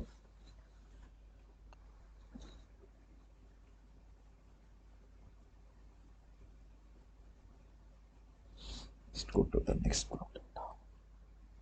Problem 10. So problem 10 is actually based on the UCS test. Okay, UCS test means we have a clay soil sample, we are just applying this vertical load. There is no confinement. Sigma 3 is actually 0, and sigma 1 is actually equal to the deviatoric stress. So sigma 1 over the deviatoric is actually nothing but the unconfined compressive strength at failure, also known as QU.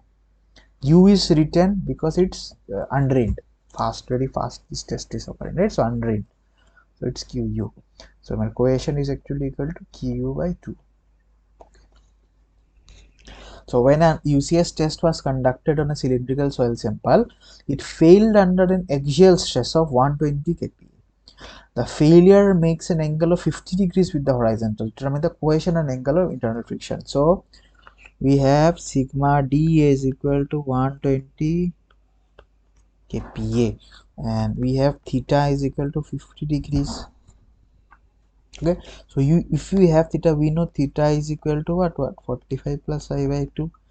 From here we can get 5 into 10 degrees, right? Determine the cohesion and the angle of internal friction. So 5 we already determined, angle of internal friction already. Now we need to determine the cohesion. So we just use this sigma 1 equal to sigma 3 10 square 45 plus 5 by 2 plus 2 by c 10 plus 5 by 2. So the sigma 3 is actually 0 in UCS test, right? The sigma 1 is equal to twice c 10 45 plus 5 by 2. What is c? Sigma 1 by 2 10 45 plus 5 by 2. So please put the values. What is sigma 1? 120 by 2 into 10 45 plus 10 by 2 come out as 50.35 kPa. Okay,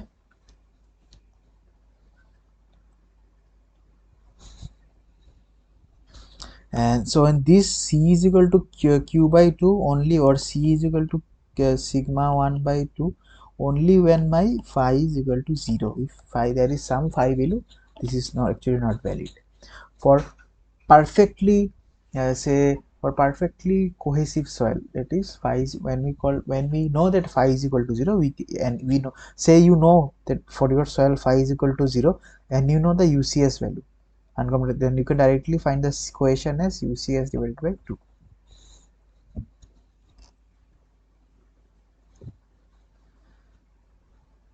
Okay.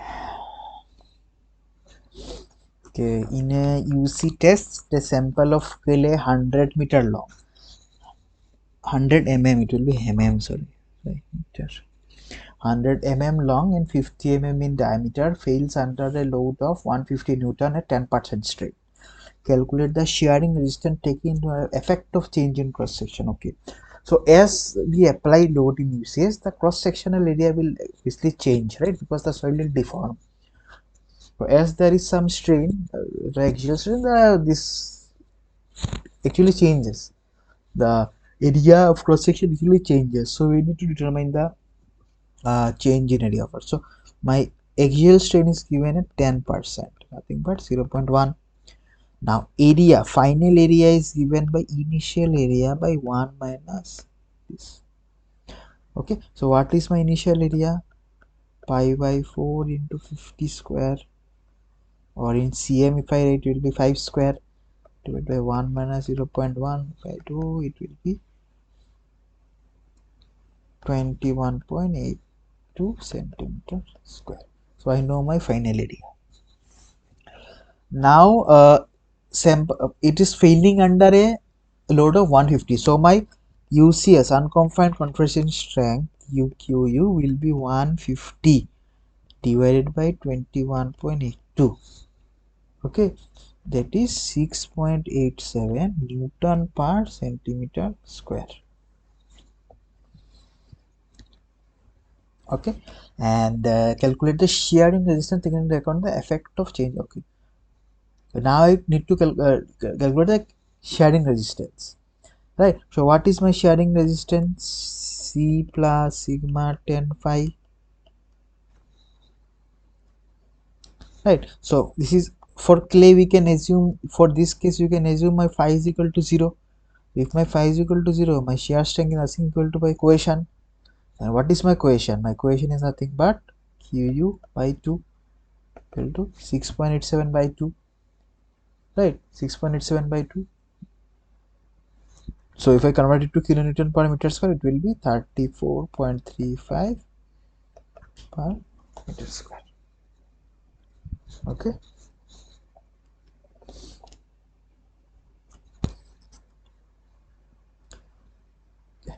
So this will be the last problem for today. So lab results on a soil have shown that the UCS is 120 kPa. In a triaxial test, a specimen of the soil, when subjected to a chamber pressure of 40 kPa, failed at an additional stress of 160 kPa. Okay, UCS is given.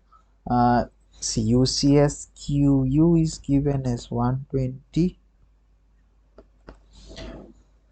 Chamber pressure means sigma C, sigma 3 is given as 40 kPa, and additional deviatory stress is given as 160 kPa.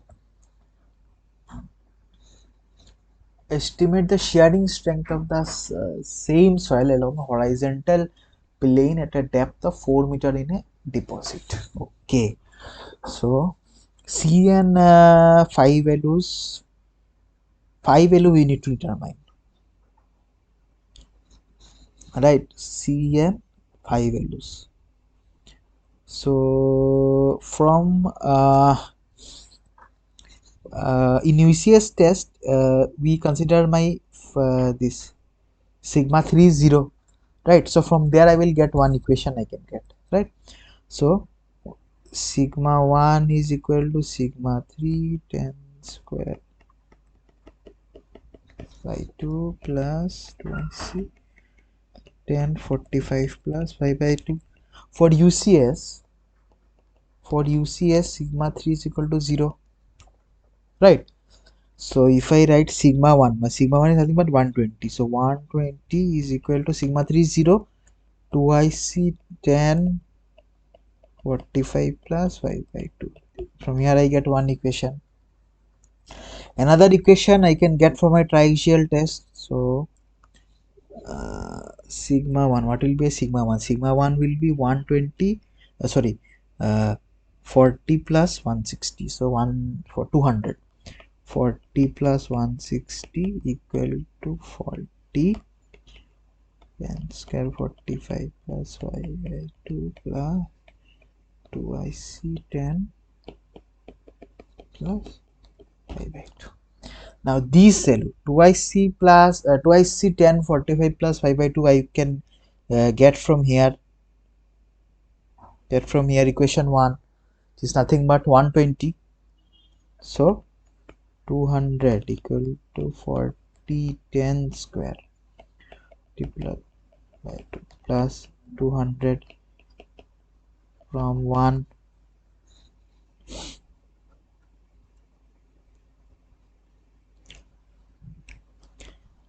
It's Now 200 200, or 120? 120, right. Should be 120. 120. So, yeah, this way 80. So, 2 equal to 10 square, 45 plus 5 by 2. From here, if I find out phi, it will be 19.47 degrees. So, I have phi and I also have C. Now, if I put phi is equal to 19.47, I can get my C. 120 by 2, 120 to 10 45 plus 19.47 by 2. So C will be 42.426. That's good. So I got my C and phi values. Now say it is now the this is similar to problem 1. The ground so estimate the shearing strength of the soil in horizontal depth of 4 meter in a deposit.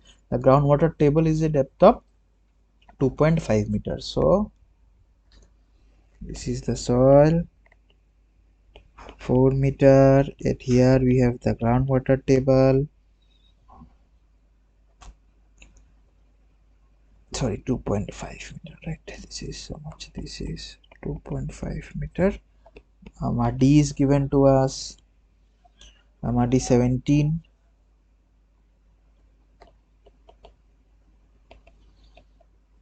G is given as 2.7. So E I can find out. That was how E I can find out from this gamma D is equal to G gamma W 1 plus E, right, equal to gamma D. So G gamma W by gamma D minus 1, if I do, I can find out E. So it will be 2.7 into 17 by 1 by 17 minus 1, it will be 0.558. Now I can find out my gamma submerged. G minus 1 by 1 plus E gamma W.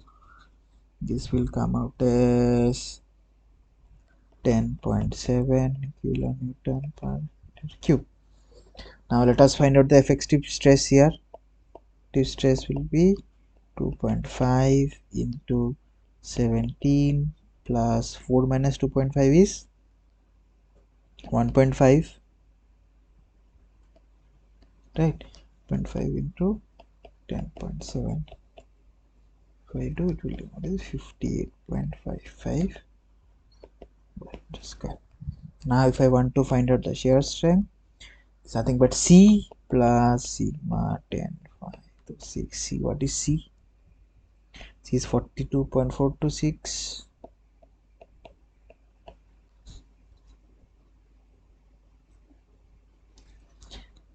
plus sigma is 58.55 into 10, 19.47.